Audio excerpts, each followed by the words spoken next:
special double feature. Two classic short stories by Katherine Mansfield. First story, The Young Girl.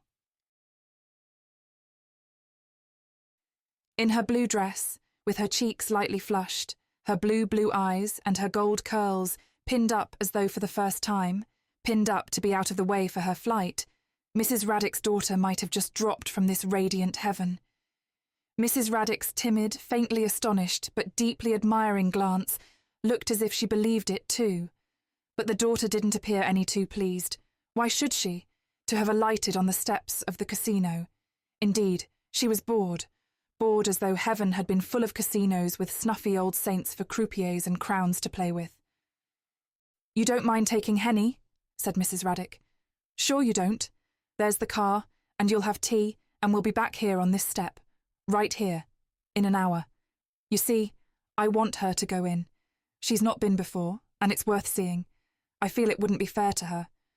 "Oh, shut up, Mother," said she, wearily. "Come along. Don't talk so much. And your bag's open. You'll be losing all your money again." "I'm sorry, darling," said Mrs. Raddick. "Oh, do come in. I want to make money," said the impatient voice. "It's all jolly well for you, but I'm broke." "Here, take 50 francs, darling, take 100. I saw Mrs. Raddick pressing notes into her hand as they passed through the swing doors. Henny and I stood on the steps a minute, watching the people. He had a very broad, delighted smile. "I say," he cried, "there's an English bulldog. Are they allowed to take dogs in there?" "No, they're not." "He's a ripping chap, isn't he? I wish I had one. They're such fun. They frighten people so, and they're never fierce with the people they belong to." Suddenly he squeezed my arm. "I say, do look at that old woman. Who is she? Why does she look like that? Is she a gambler?" The ancient, withered creature, wearing a green satin dress, a black velvet cloak, and a white hat with purple feathers, jerked slowly up the steps, as though she were being drawn up on wires. She stared in front of her. She was laughing and nodding and cackling to herself. Her claws clutched round what looked like a dirty boot bag. But just at that moment there was Mrs. Raddick again with her and another lady hovering in the background. Mrs. Raddick rushed at me. She was brightly flushed, gay, a different creature. She was like a woman who is saying goodbye to her friends on the station platform, with not a minute to spare before the train starts. "Oh, you're here still. Isn't that lucky? You've not gone. Isn't that fine? I've had the most dreadful time with her."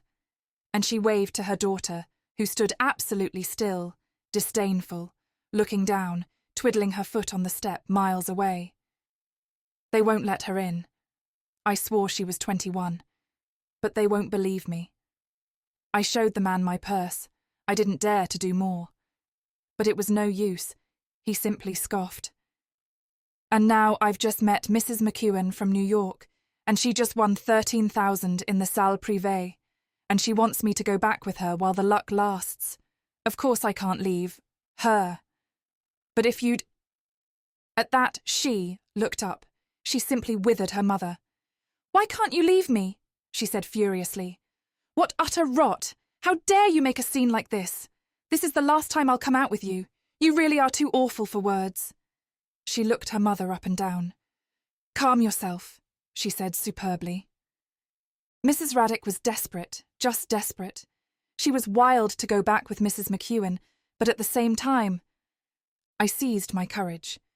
Do you care to come to tea with us?" Yes, she'll be delighted. That's just what I wanted, isn't it, darling? Mrs. McEwen, I'll be back here in an hour. Or less. Mrs. R. dashed up the steps. I saw her bag was open again, so we three were left. But really it wasn't my fault. Henny looked crushed to the earth too. When the car was there, she wrapped her dark coat round her, to escape contamination. Even her little feet looked as though they scorned to carry her down the steps to us. "I am so awfully sorry," I murmured as the car started. "Oh, I don't mind," said she. "I don't want to look 21. Who would, if they were 17? It's—" And she gave a faint shudder. The stupidity I loathe, and being stared at by old, fat men. Beasts!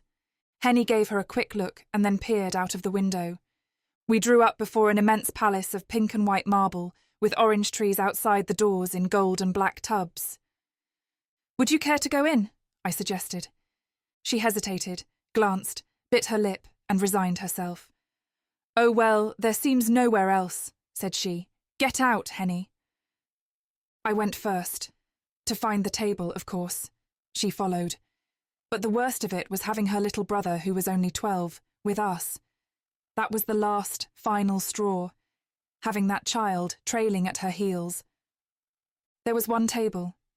It had pink carnations and pink plates with little blue tea napkins for sails. "Shall we sit here?"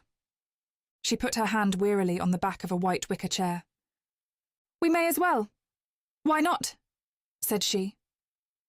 Henny squeezed past her and wriggled onto a stool at the end. He felt awfully out of it. She didn't even take her gloves off. She lowered her eyes and drummed on the table. When a faint violin sounded, she winced and bit her lip again. Silence. The waitress appeared. I hardly dared to ask her. "Tea? Coffee? China tea? Or iced tea with lemon?" Really, she didn't mind. It was all the same to her.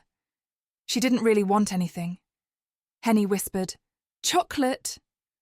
But just as the waitress turned away, she cried out carelessly, "Oh, you may as well bring me a chocolate too." While we waited, she took out a little gold powder box with a mirror in the lid, shook the poor little puff as though she loathed it, and dabbed her lovely nose. "Henny," she said, "take those flowers away." She pointed with her puff to the carnations, and I heard her murmur, "I can't bear flowers on a table." They had evidently been giving her intense pain, for she positively closed her eyes as I moved them away. The waitress came back with the chocolate and the tea.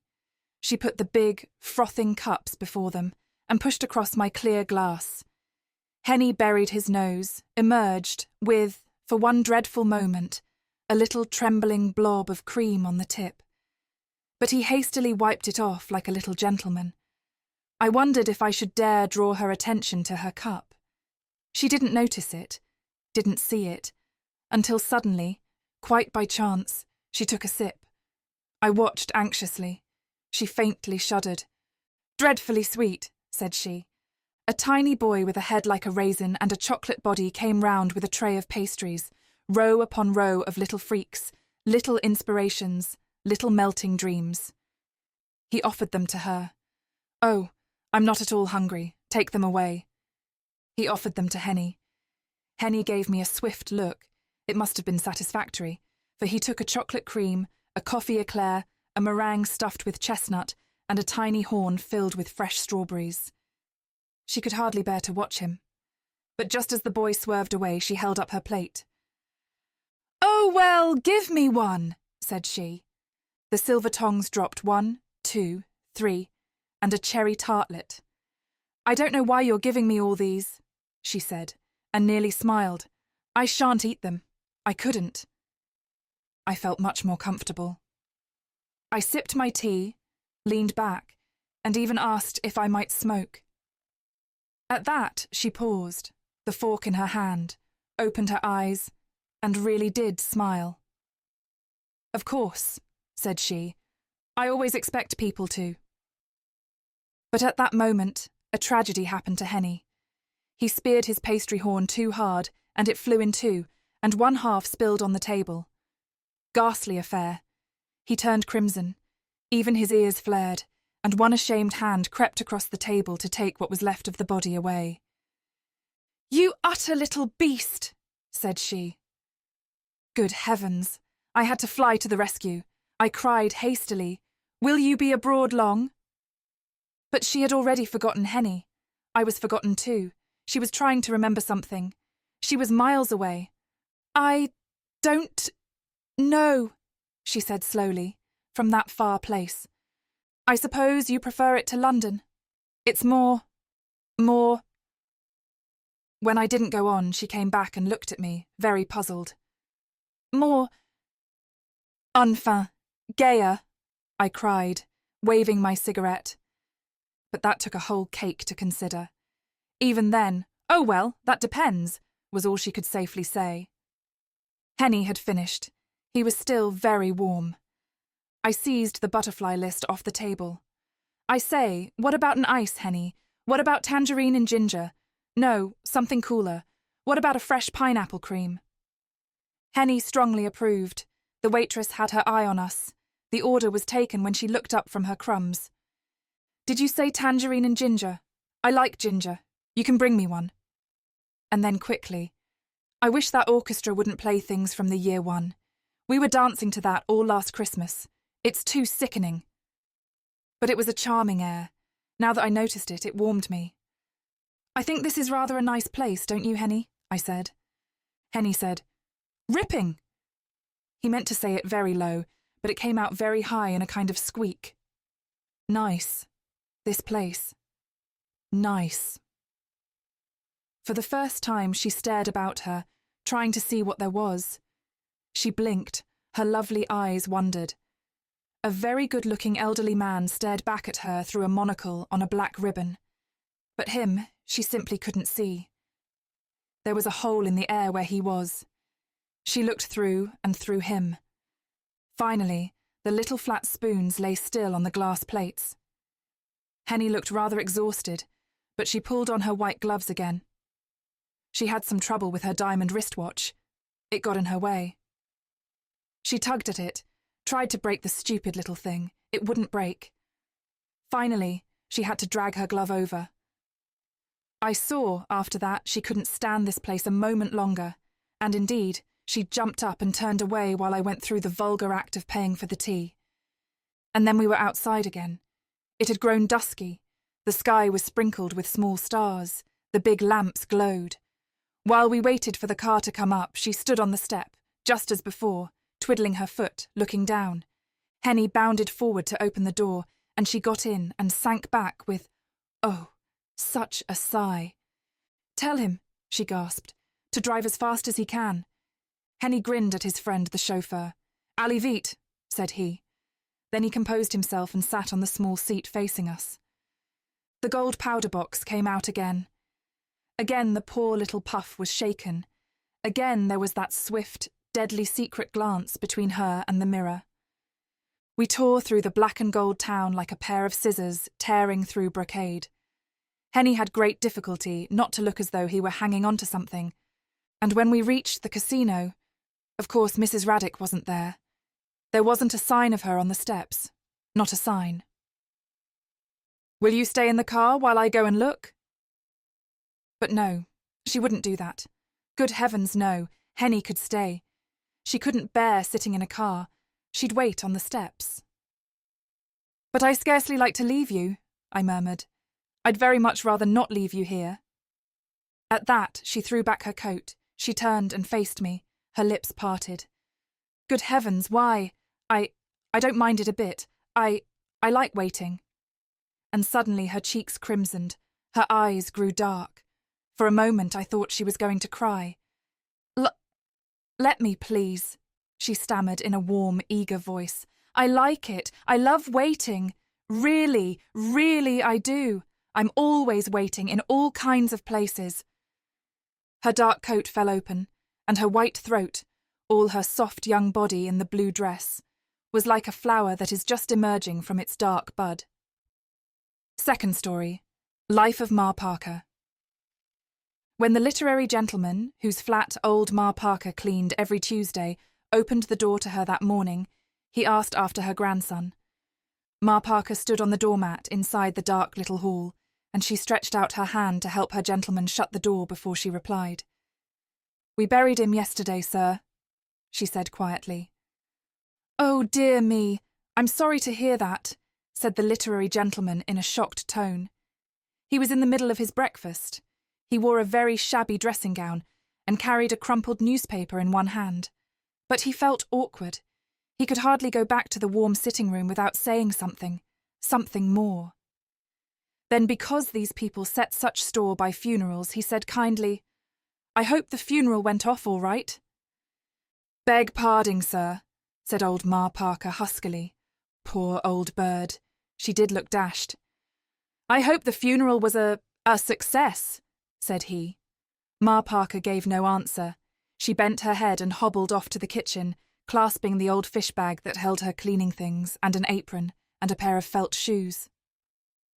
The literary gentleman raised his eyebrows and went back to his breakfast. Overcome, I suppose, he said aloud, helping himself to the marmalade. Ma Parker drew the 2 jetty spears out of her toque and hung it behind the door. She unhooked her worn jacket and hung that up too. Then she tied her apron and sat down to take off her boots. To take off her boots, or to put them on, was an agony to her, but it had been an agony for years. In fact, she was so accustomed to the pain that her face was drawn and screwed up ready for the twinge before she'd so much as untied the laces. That over, she sat back with a sigh and softly rubbed her knees. Gran! Gran! Her little grandson stood on her lap in his button boots. He'd just come in from playing in the street. Look what a state you've made your Gran's skirt into, you wicked boy! But he put his arms round her neck and rubbed his cheek against hers. Gran, give us a penny, he coaxed. Be off with you. Gran ain't got no pennies. Yes, you have. No, I ain't. Yes, you have. Gi'e us 1. Already she was feeling for the old, squashed black leather purse. Well, what'll you give your Gran? He gave a shy little laugh and pressed closer. She felt his eyelid quivering against her cheek. I ain't got nothing, he murmured. The old woman sprang up, seized the iron kettle off the gas stove and took it over to the sink. The noise of the water drumming in the kettle deadened her pain, it seemed. She filled the pail, too, and the washing-up bowl. It would take a whole book to describe the state of that kitchen. During the week, the literary gentleman did for himself. That is to say, he emptied the tea leaves now and again into a jam jar set aside for that purpose, and if he ran out of clean forks, he wiped over 1 or 2 on the roller towel. Otherwise, as he explained to his friends, his system was quite simple, and he couldn't understand why people made all this fuss about housekeeping. You simply dirty everything you've got, get a hag in once a week to clean up, and the thing's done. The result looked like a gigantic dustbin. Even the floor was littered with toast crusts, envelopes, cigarette ends. But Ma Parker bore him no grudge. She pitied the poor young gentleman for having no one to look after him.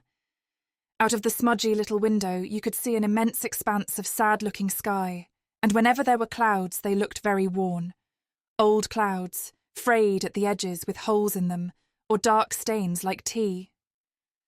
While the water was heating, Ma Parker began sweeping the floor. Yes, she thought as the broom knocked. What with one thing and another I've had my share. I've had a hard life. Even the neighbours said that of her. Many a time, hobbling home with her fish bag, she heard them, waiting at the corner or leaning over the area railings, say among themselves, "She's had a hard life, has Ma Parker." And it was so true she wasn't in the least proud of it. It was just as if you were to say she lived in the basement back at number 27. A hard life. At 16, she'd left Stratford and come up to London as kitchen maid. Yes, she was born in Stratford-on-Avon. Shakespeare, sir? No. People were always asking her about him, but she'd never heard his name until she saw it on the theatres. Nothing remained of Stratford except that, sitting in the fireplace of an evening, you could see the stars through the chimney, and mother always had a side of bacon, hanging from the ceiling. And there was something, a bush there was, at the front door, that smelt ever so nice. But the bush was very vague. She'd only remembered it once or twice in the hospital, when she'd been taken bad. That was a dreadful place. Her first place. She was never allowed out. She never went upstairs except for prayers morning and evening. It was a fair cellar, and the cook was a cruel woman. She used to snatch away her letters from home before she'd read them, and throw them in the range because they made her dreamy. And the beadles. Would you believe it? Until she came to London, she'd never seen a black beadle. Here Ma always gave a little laugh, as though not to have seen a black beetle. Well, it was as if to say you'd never seen your own feet. When that family was sold up, she went as help to a doctor's house, and after 2 years there, on the run from morning till night, she married her husband. He was a baker. A baker, Mrs. Parker, the literary gentleman would say, for occasionally he laid aside his tomes and lent an ear, at least to this product called life. It must be rather nice to be married to a baker. Mrs. Parker didn't look so sure. Such a clean trade, said the gentleman. Mrs. Parker didn't look convinced. And didn't you like handing the new loaves to the customers? Well, sir, said Mrs. Parker, I wasn't in the shop above a great deal. We had 13 little ones, and buried 7 of them. If it wasn't the hospital, it was the infirmary, you might say. You might indeed, Mrs. Parker, said the gentleman, shuddering, and taking up his pen again. Yes, 7 had gone, and while the 6 were still small, her husband was taken ill with consumption. It was flour on the lungs, the doctor told her at the time. Her husband sat up in bed with his shirt pulled over his head, and the doctor's finger drew a circle on his back. Now, if we were to cut him open here, Mrs. Parker, said the doctor, you'd find his lungs chock-a-block with white powder. Breathe, my good fellow. And Mrs. Parker never knew for certain whether she saw or whether she fancied she saw a great fan of white dust come out of her poor dead husband's lips. But the struggle she'd had to bring up those 6 little children and keep herself to herself. Terrible it had been. Then, just when they were old enough to go to school, her husband's sister came to stop with them to help things along, and she hadn't been there more than 2 months when she fell down a flight of steps and hurt her spine. And for 5 years, Ma Parker had another baby, and such a one for crying, to look after. Then young Maudie went wrong and took her sister Alice with her. The 2 boys emigrated, and young Jim went to India with the army, and Ethel, the youngest, married a good-for-nothing little waiter who died of ulcers the year little Lenny was born. And now, little Lenny, my grandson. The piles of dirty cups, dirty dishes, were washed and dried. The ink-black knives were cleaned with a piece of potato and finished off with a piece of cork. The table was scrubbed, and the dresser and the sink that had sardine tails swimming in it. He'd never been a strong child, never from the first. He'd been one of those fair babies that everybody took for a girl. Silvery fair curls he had, blue eyes, and a little freckle like a diamond on one side of his nose. The trouble she and Ethel had had to rear that child, the things out of the newspapers they tried him with. Every Sunday morning, Ethel would read aloud while Ma Parker did her washing. Dear sir, just a line to let you know my little Myrtle was laid out for dead, after 4 bottles, gained 8 lebbies, in 9 weeks, and is still putting it on. And then the egg cup of ink would come off the dresser and the letter would be written, and Ma would buy a postal order on her way to work next morning. But it was no use. Nothing made little Lenny put it on. Taking him to the cemetery even, never gave him a colour. A nice shake-up in the bus never improved his appetite. But he was Gran's boy from the first. Whose boy are you? Said old Ma Parker, straightening up from the stove and going over to the smudgy window. And a little voice, so warm, so close, it half stifled her. It seemed to be in her breast under her heart, laughed out and said, I'm Gran's boy. At that moment there was a sound of steps, and the literary gentleman appeared, dressed for walking. Oh, Mrs. Parker, I'm going out. Very good, sir. And you'll find your half-crown in the tray of the inkstand. Thank you, sir. Oh, by the way, Mrs. Parker, said the literary gentleman quickly, you didn't throw away any cocoa last time you were here, did you? No, sir. Very strange. I could have sworn I left a teaspoonful of cocoa in the tin. He broke off. He said softly and firmly, You'll always tell me when you throw things away, won't you, Mrs. Parker? And he walked off very well pleased with himself, convinced, in fact, he'd shown Mrs. Parker that under his apparent carelessness he was as vigilant as a woman. The door banged. She took her brushes and cloths into the bedroom. But when she began to make the bed, smoothing, tucking, patting, The thought of little Lenny was unbearable. Why did he have to suffer so? That's what she couldn't understand. Why should a little angel child have to ask for his breath and fight for it? There was no sense in making a child suffer like that. From Lenny's little box of a chest, there came a sound as though something was boiling. There was a great lump of something bubbling in his chest that he couldn't get rid of. When he coughed, the sweat sprang out on his head. His eyes bulged, his hands waved, and the great lump bubbled as a potato knocks in a saucepan. But what was more awful than all was when he didn't cough, he sat against the pillow and never spoke or answered, or even made as if he heard. Only he looked offended.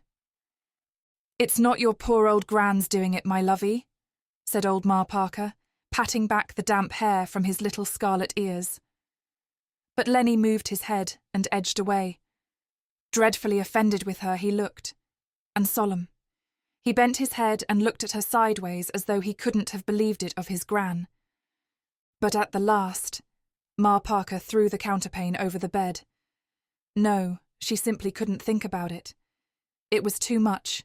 She'd had too much in her life to bear. She'd borne it up till now. She'd kept herself to herself, and never once had she been seen to cry. Never by a living soul. Not even her own children had seen Ma break down. She'd kept a proud face always. But now, Lenny gone, what had she? She had nothing.